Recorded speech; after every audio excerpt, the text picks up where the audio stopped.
Hey race fans, it's Dr. Detroit here, and the doctor is in. I'm the co-host of Drive-By Fox's Speedway podcast. I know that we've been on a little hiatus and things like that because of virality and everything, but we're introducing something pretty cool to you guys. This is called Speedway Quickies. Now what's Speedway Quickies, you may ask?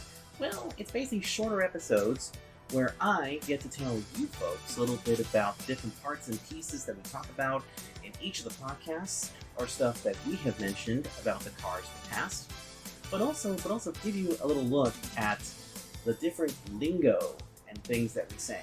So if you're ready, and you look ready, then let me show you a few things that I've talked about on the car. Let's start it off by talking about something called the front valence or the front clip.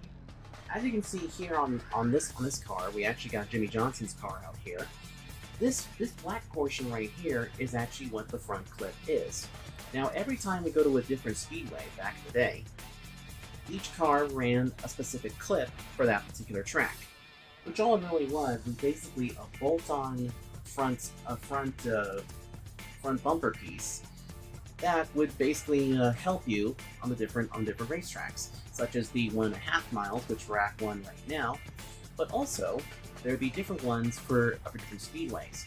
Now, if we were going to a short track one, this would be sticking out just a little bit more, plus the nose piece would be slightly more down towards the ground. Plus, you would also see something called brake ducts on the front of these cars. But here on the 1.5 mile cars, you don't see those. If we were racing at Talladega Superspeedway, the nose would actually come upwards a little bit and would be more square with the car itself, so that way they could bump draft a little bit easier down the back chute at Daytona or Talladega. Something else to keep in mind as well is that we also have a grill opening right here and a grill opening down here. Now, in the race, you can actually put tape on the front. Well, actually, back in the day you could. These days you can't. But here was something rather interesting. During qualifying, many of these teams would tape this solid, so that way it would generate the most downforce.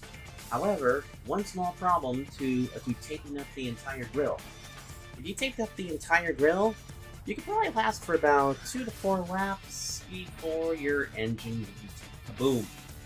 So, if you're going to be running this style of car, always make sure that you have a little opening right there to at least keep the airflow going, so that way the engine stays cool and you don't blow out your radiator.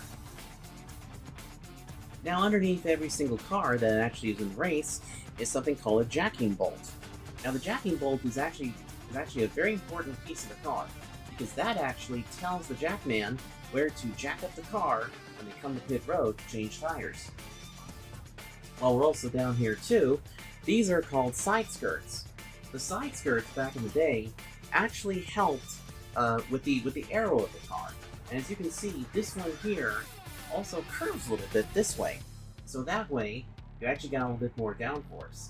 However, a lot of these teams were actually caught trying to pull these side skirts away. NASCAR put the kibosh on that, especially after a lot of these side skirts were basically blowing up tires of the other competitors. Nowadays, if you try to pull something out like this, you will get fined, suspended, and pretty much destroyed on either Twitter or Facebook. And that's going to do it for the first episode of Speedway Quickie. If you guys want to see more of these, make sure you subscribe to Drive-By Fox, and also to me, Dr. Detroit Bernardo. You can also hit the like button and comment down below, and who knows, maybe we might see you out there on the racetrack, or we might even interview you at one of the racetracks here in VR Chat.